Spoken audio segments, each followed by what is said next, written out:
Steven Andrus here for TheLines.com, joined by the Lines golf writer John Hasselbauer. In this video, we will break down the BMW Championship, the second tournament as part of the FedEx Cup playoffs for the PGA Tour.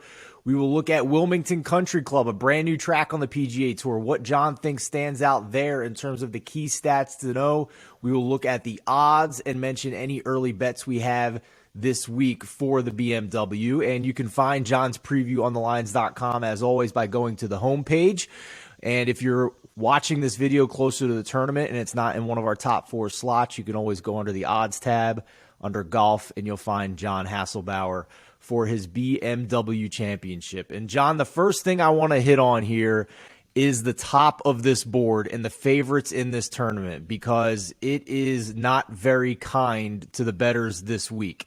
Typically, I only put the top 4 or 5 guys in these slots. I have 8 now because there are 8 names that are sub 20 to 1. In fact, the longest you can find is 16 to 1 for the group of names of Finau, Zalatoris, Justin Thomas, Matt Fitzpatrick, and Scottie Scheffler.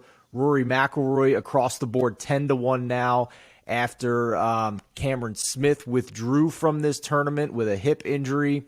So he will, the number 3 player in the FedEx standings, will potentially be back for the Tour Championship to make his money there, and we'll see if he goes to live after that. But if you convert the best available price on this group of 8, John, into implied probabilities, the board is telling us that there's a 52% chance that one of these 8 names wins this tournament in the field of 70. So gun to your head right now, if it's around a coin flip, do you think it's one of these 8 names that wins the tournament, or are you more confident in one of the other 60 names that'll be playing this week? Yeah, I would take this list over the field, and I think a lot of tournaments I definitely would not go that route. You definitely take the volume. It's a volatile game. You see what Sepp Straka did last week, and you're reminded that once we get to the playoffs, it's good quality players here, guys who've won on tour earlier in the season. Anybody can play really well for 4 days. But in a tournament like this, you look at the past BMW Championship winners, it's always one of these top names. Granted, it's always a field at this leg of the playoffs that is primarily constructed with top names. But you look at these guys, and they're all in very good form. Rory's there in kind of a class of his own. I was interested in Rory this week, but I don't think his form is necessarily that clear-cut in his own sort of category in this group. So I like all of these names, really. I think you could talk yourself into any of them, but as you're building out a betting card this week, I think you probably want exposure to at least one of these names. For sure. And if you go with 2 of these names, then it's going to be a really short outright betting card for you this week. So keep that in mind. Let's talk about this course. And we skip over the field at a glance here. It's the top 70 in the FedEx Cup standings that get to this point. The only 2 not playing, Cameron Smith and Tommy Fleetwood. So that gets us to a field of 68. Keep an eye out. We'll see if Hideki Matsuyama actually plays this week or not as we record this on Tuesday morning. He is still currently in the field after a WD last week. So Wilmington Country Club, not too far from your neck of the woods up in the Northeast. It is the first time the PGA Tour has ever played at this course. So tell us what you have found in your research about this place, because this is not like last week where we're at a course that has been on the tour for decades. We are working with new information, trying to piece together what matters at this track. Yeah, for sure. It's a little bit of guesswork, but informed guesswork. So a lot of inferences, I would say, are being made this week. But I think there are some informed guesses that we can make about how this course is going to play. Things that make this course unique. We see a lot of these classical design parkland, tree-lined courses on bent grass when we go to the Northeast. But this course is a little bit longer than some of the other ones that we're used to seeing on this stretch. If you look at like a TPC Potomac, that's one that kind of has a similar agronomy to this, but this one's far longer, about 300 yards longer than Potomac. A lot of the yardage is caught up in the long par 5s. There's 2 par 5s that are over 600 yards. That'll be 3-shot holes for the entire field. And there's 3 of the 4 par 3s are over 200 yards. So a lot of the yardage is being eaten up in there. If you remove those and just look at the par fours, it's actually nothing crazy. A lot of holes in the 400 to 450 yard range, which is going to be a lot of like short irons and some wedges in from there. What makes this course unique is the massive greens on this property. The property itself is massive. It's just a ton of acres of land. They've got 2 courses on it that they're rerouting within the south course that's on property.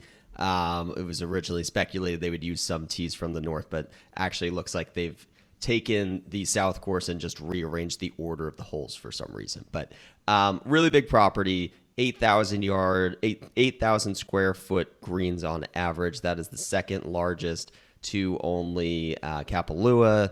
Pretty similar in size to what we saw at St. Andrews, where we saw those massive greens. So lag putting, high green and regulation percentage, less scrambling on this course would be expected. But when we see a lot of rough and tight fairways and giant greens, that's a good recipe for bombers, because usually the penalty for hitting it into the rough is you're going to have trouble holding greens. That's what makes a place like Torrey Pines so difficult to score at. But if you're hitting into a massive green from the rough, you're probably still going to be able to hold it, especially if you have a shorter wedge in hand. So at a glance, I am seeing that there should be, a bit of an advantage to the longer hitters this week. Overall, the course specs for Wilmington CC, 7,534 yards. You mentioned the 3 par 5s to make it a par 71. Bent grass greens. And the comp courses you have here, Muirfield, Firestone, Congressional, Bethpage Black, Torrey Pines, the South Course, Winged Foot, Harding Park, and TPC Twin Cities. Yeah, the past winners here, more just for informational as we are playing this course for the first time, so not really much to glean there. And you can see the hole-by-hole breakdown here from John, with 33% of the holes this week falling in that 4 to 450 range for the par 4s. So with all that being said, John, if we look now at your key stats to consider, you have strokes gained tee to green, strokes gained on approach, as we see each and every week. You mentioned the bombers, so you have driving distance in there. You also mentioned good drives gained, so that's either hitting the fairway or if you wound up in the rough, still getting to a green in regulation. Proximity from 150 plus, mentioned the bent grass green, so strokes gained putting on that surface. And then those key yardages for par 3s over 200 yards, and 6 of the 18 holes falling in that 4 to 450 range, so par 4 scoring on there. Give us an idea of how you're looking to weight these stats here. You mentioned the driving distance. How much emphasis are you going to put on that stat compared to these other more fundamental stats that we see in a lot of weeks that you use? Yeah, I think when we get to a brand new course, my default is usually just weight the recent form and the strokes gained tee degree a little bit more heavily. That's a little bit more. That's a safe bet. If you're coming in with good form, that's a starting point here. So I weighted that definitely a lot heavier than I would if I knew exactly what we were getting into. And then, as you mentioned, I have driving distance in there. I think it's a very nice luxury to be long here. I wouldn't be shocked if we saw some shorter hitters still contend here. If you're hitting a bunch of fairways, you're going to be just fine. These 2 600-yard plus par 5s are going to be 3-shot holes for everybody. That's usually a disadvantage for the shorter hitters who can't reach into. So they kind of get a level playing field here despite the long yardage. So I think with that in mind and a lot of shorter par 4s, you can contend here as a shorter hitter. You're just kind of overcoming a little bit more. If you're in the rough, you're going to have a tricky time as elevation changes as well. So I definitely am leaning more towards guys who are at least average in driving distance.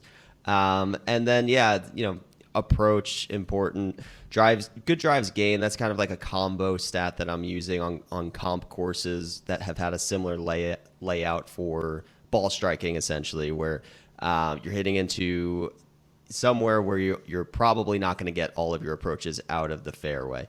I use Fantasy National. There's not a filter where I can model off of approach from the rough. So that's kind of the best approximation I can use of, in totality, are you hitting greens in regulation on a course that has a ton of rough and has a volume of shots being played from outside the fairway? For sure. And as you mentioned, one other stat that isn't here that I wound up using personally is well, actually you do have here. I apologize. 3-putt avoidance is definitely one that I put in there, because if you are missing the fairways and you wind up still hitting these monster greens, you're probably going to have to be a pretty darn good lag putter, like we saw in the Open and those massive greens at St. Andrews. So your player spotlight is a guy that I honed in on too before I even opened your post to start editing it. Cameron Young. Has there been a better driver of the golf ball on tour this year, sir? Yeah, it's Cameron Young, it's Rory McIlroy, and Keith Mitchell has snuck his way in there too, but he's a little bit more he doesn't have the results that Cameron Young does. Northeast True. Guy, I think it's become kind of a bit that whenever he plays in the Northeast, people make these sweeping generalizations that he's familiar. But the agronomy should be familiar for him. He knows bent grass.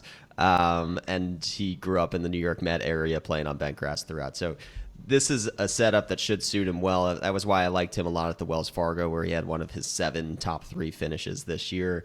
Will Ellsworth just knocked down the door last week, his college roommate. That's another narrative. And finally got his first win. So it would be a nice little story if both of the Wake Forest buddies got their first wins in the first 2 legs of the playoffs this week.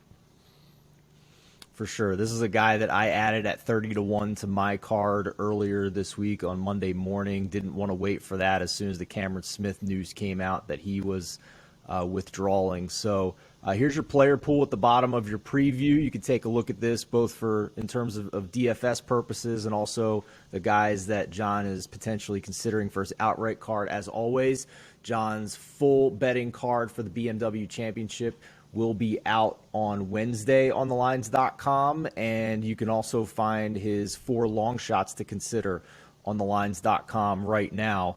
One of those long shots, John, before we take a look at your top 10, was Taylor Pendrith, which is a guy that I was considering betting. I hit my 3-unit limit. I might make an exception to go slightly over it for Taylor Pendrith this week. Last week, nothing really crazy to show for in terms of his finishing position. He had a rough weekend with a 74-73 finish, but had a very strong first 2 rounds. And before that, his last 5 events here, T13, T2, T11, T13, T13. He's found himself near the top of leaderboards quite often. Shorter field this week with only 68. Bomber's Paradise potentially, and a 90-1 staring at us on the board right now. Yeah, solid number. I think he will be on the betting card. Absolutely a first-round leader play. Love him in that market. I think he had a nice run at it actually last week and the week prior to that. He did. And as we said, Bombers, if that's the narrative we want to run with, he hits it as long as anyone. He's top 5 in this field in driving distance. And last week was not a very good course fit for him. That you can't hit a ton of drivers at TPC Southwind, and Bermuda's really not his best bread and butter. He's a Canadian guy. He doesn't get a lot of Bermuda up there. So he's definitely significantly better putting on bent grass. That's more familiar to him. So don't expect him to lose another 6 strokes putting this week like he did the last. I won't call him a bomb, but I guess a long shot considering how short the numbers are at the top of the board. The other guy that I considered here this week was Davis Riley at 80-1 is the best available price right now. He winds up top 10 in the model for me over the past 36 rounds behind, this top tier of 8 to 12 guys in that 22 to 1 and shorter range. A guy who is top 25 in this field, strokes gained off the tee, driving distance, strokes gained on approach as well. And number 1 in this field, last 36 rounds on those par 5s from 600 to 650 yards. Also top 20 in 3-putt avoidance. So took an outright ticket on him, a small play. Considering also some derivative markets on him as well, considering how clean his profile looks coming into this event.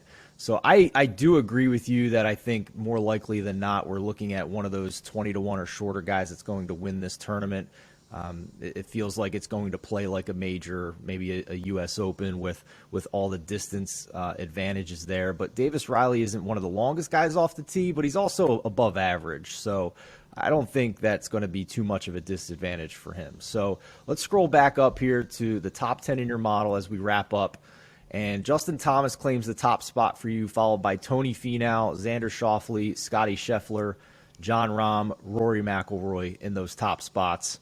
All guys, to no surprise, are near the top of the board, less than 20-1. So how are you parsing this, man? Because to your point, when you're building an outright card and all these guys are shorter than 20-1, and then all of your guys in the model are at the top there, what are you doing? I mean, you got to make a choice on somebody. Yeah, I mean, for me, literally just best number available, because it's been so hard to take a stance. And I think it's so interesting.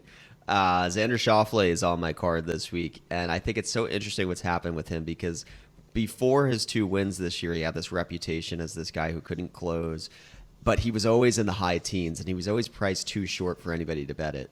And now you fast forward to the end of the season, he's picked up 2 wins. He's knocked that door down as well. He's got all this confidence beating good fields, and it's him who's drifted in that group. You would always expect him to be in that 16 to 18 range in a top field. Now all of a sudden he's in that 20 to 22-1 odds range. So that was an easy bet for me. I have Cam Young, and I actually bet Matt Fitzpatrick was the last guy I have. So I have a 3-man card this week. But again, always good to shop around, check the odds grid at the bottom of this table here for the best odds available in your state.